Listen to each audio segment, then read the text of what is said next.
Hi hello everyone, welcome back to my channel. तो आज मैं लेके आई हूँ क्लास 6 के हिंदी चैप्टर 2। चैप्टर का नाम है असली चित्र। तो आइए हम इसका क्वेश्चन से सॉल्व करते हैं।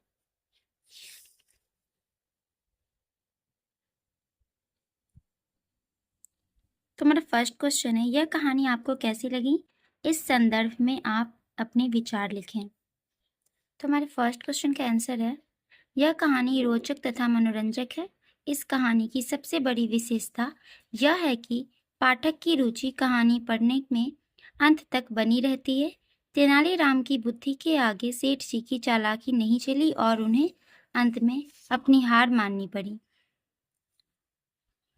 तो हमारा सेकेंड क्वेश्चन है, इस कहानी का कौन सा पात्र अच्छा लगा और क्यों? तो सेकेंड क्वेश्चन का आंसर है, इस कहानी का तेनालीराम का पात्र अच्छा लगा। तेनालीराम के कारण ही कहानी आगे बढ़ी है, क्योंकि तेनालीराम के सूझबूझ के कारण ही सेठ को अपनी कंजूसी का त्याग करना पड़ा और चित्रकार को उसके परिश्रम का फल मिल गया। थर्ड क्वेश्चन है हमारा, चित्रकार ने तेनालीराम से मिलने का फैसला क्यों लिया? सेठ की कारस्तानी के कारण चित्रकार को हर बार नए नए चित्र बनाने पड़ते और हर बार उसे निराशा हाथ लगती रही। लेकिन कई दिनों के अनुभव से वह सेठ की चाल को समझ चुका था। वह अपने कई दिनों की मेहनत को बेकार नहीं जाने देना चाहता था, इसलिए चित्रकार ने तेनालीराम से मिलने का फैसला किया। फोर्थ क्वेश्चन है, एक कौड़ी खर्च करने में उसकी जान निकलती थी। इस वाक्य का आज से स्पष्ट कीजिए। तो फोर्थ का आंसर है, कंजूसों के लिए पैसा सब कुछ होता है। इस संबंध में एक कहावत है कि चमड़ी जाए तो जाए पर दमड़ी बची रहे। एक कौड़ी खर्च करने में उसकी जान निकल जाने की नौबत आ जाती है। राजा कृष्णदेवराय के राज में भी एक ऐसा ही धनी सेठ था जो पैसे को हाथ से निकालना सहन नहीं कर सकता था। तो हमारा फिफ्थ क्वेश्चन है, रिक्त स्थानों को भरिए। क है, कंजूस सेठ ने चित्रकार से देने का वादा किया। क्या देने का? 100 स्वर्ण मुद्राएं। ख है, यह कहानी राजा के राज की है। किस राजा के? कृष्णदेव राय राजा के राज की है। ग है, चित्रकार ने से सलाह ली। किससे? तेनालीराम से सलाह ली। घ है हमारा, एक दिन चित्रकार लेकर सेठ के पास पहुंचा। क्या? आईना लेकर। घ है हमारा, तेनालीराम कृष्णदेव राय के दरबार में क्या थे? मंत्री थे। तो मैंने इसमें फिल नहीं किया है, मैं आपको कॉपी में फिल करके दिखा रही हूँ। 5 के क में है 100 स्वर्ण मुद्राएं, ख में कृष्णदेव राय, क में तेनालीराम, घ में आईना और अंगा में मंत्री। 6 क्वेश्चन है हमारा, आपके अनुसार चित्रकार ने सेठ को चित्र की जगह आईना क्यों दिखाया? ऑप्शन है हमारा, वह सेठ को मूर्ख समझता था, वह सेठ का सही चित्र नहीं बना सकता था, वह सेठ के साथ जैसे कि तैसा कहावत चरितार्थ कर रहा था। घ है, वह अपना पारिश्रमिक पाना चाहता था। तो हमारा यही आंसर है। तो अब है पाठ से आगे। पाठ से आगे पहला प्रश्न है हमारा, चित्रकार की जगह आप होते तो क्या करते? तो मैंने इसका आंसर लिखा है, चित्रकार की जगह पर मैं होता तो वही करता जैसा चित्रकार ने किया। मैं भी अपने आसपास तेनालीराम जैसे व्यक्ति से ही सलाह लेता ताकि मैं अपने परिश्रम का फल हासिल कर सकूं। सेकेंड क्वेश्चन है हमारा, गप लगाने से नुकसान ज़्यादा होता है या फ़ायदा? 5 वाक्य में लिखें। तो इसका आंसर है, गप लगाने का आधार ज़्यादातर झूठ होता है।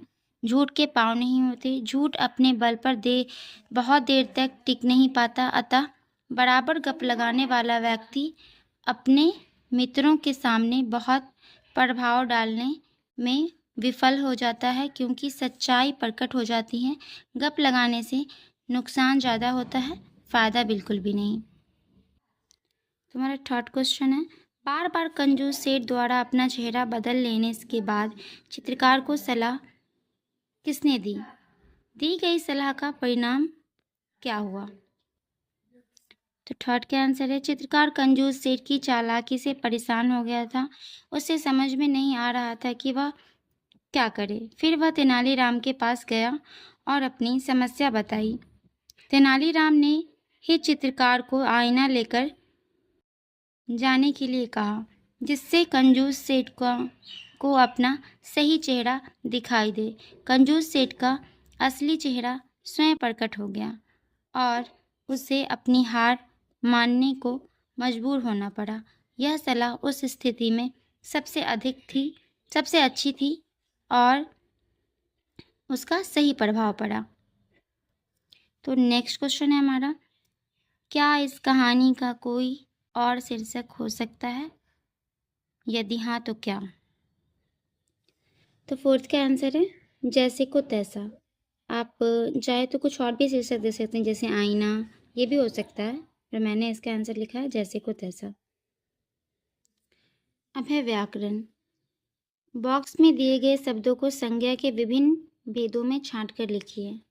कृष्णदेव राय, चित्रकार, तेनालीराम, पानी, आईना, लोग, कंजूसी, दूध, ईमानदारी, गाय, वर्ग, चीनी, हिमालय, मेला। इस सभी को चुनना है कि आखिर कौन क्या है। जातिवाचक संज्ञा का अर्थ होता है जिससे किसी जाति का बोध हो, जैसे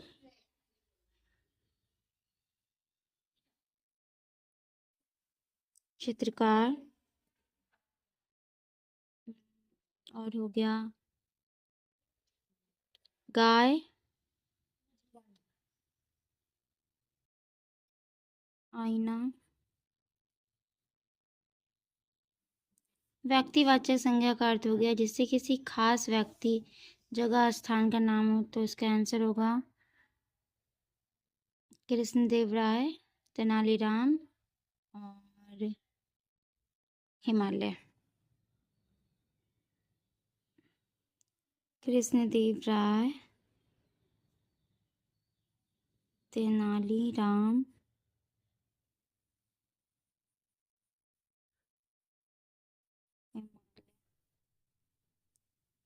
भाववाचक संज्ञा जिसकी किसी व्यक्ति का गुण या दोष पता चले, कंजूसी, ईमानदारी, कंजूसी, ईमानदारी। द्रव्यवाचक जिसे तौला या नापा जा सके, चीनी, दूध, पानी, और कुछ तो नहीं है।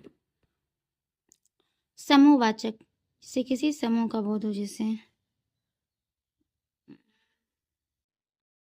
लोग, वर्ग, और ये रहा मेला। तो हमारा व्याकरण का फर्स्ट क्वेश्चन हो गया। सेकेंड है, इन मुहावरों को वाक्य में प्रयोग कीजिए। पानी पानी होना, काम चांदी होना, हंसते हंसते लोटपोट होना, हिम्मत हारना, भौचक्के रह जाना। तो आइए इसका आंसर दिखाती हूँ। तो पहले मैं समझाऊंगी आपको कि पानी पानी होने का अर्थ होता है शर्मिंदा होना। सच्चाई आते ही वह पानी पानी हो गया। काम चांदी होना, तो इसका आंसर है लाभ होना। पैसा मिलते ही उसका काम चांदी हो गया। हंसते हंसते लोटपोट होना, हंसी आना। बच्चे की बात सुनकर सभी हंसते हंसते लोटपोट हो गए। हिम्मत हारना, अधीर होना। परेशानी होने पर हमें हिम्मत नहीं हारना चाहिए। भौचक रह जाना, आश्चर्यचकित होना। सीता परीक्षा का रिजल्ट देखकर भौचक रह गई। नेक्स्ट क्वेश्चन है हमारा, इनके विपरीतार्थक शब्द लिखें। विपरीतार्थक मतलब विलोम, उल्टा। नया का क्या होगा? निराशा, समझ, देर, सही। उल्टा शब्द लिखना। तो इसका आंसर है नया का पुराना, निराशा का आशा, समझ का नासमझ, देर का जल्दी, सही का गलत। नेक्स्ट क्वेश्चन है हमारा, निम्न शब्दों के वाक्य बनाइए। या आप वाक्य खुद से भी बना सकते हैं, मैंने बनाया है। चित्रकार, भारत में अनेक चित्रकार हैं। पत्रकार, मेरे पिताजी एक पत्रकार हैं। कलाकार, अच्छे कलाकार सभी का सम्मान करते हैं। सलाहकार, शिक्षक हमारे सलाहकार भी होते हैं। नाटककार, मेले में नाटककार सब आए थे। तो हमारा सेकेंड चैप्टर कंप्लीट हो गया। आई होप कि आपको मेरा वीडियो अच्छा लगा होगा। तो मिलते हैं नेक्स्ट चैप्टर में, तब तक के लिए बाय बाय।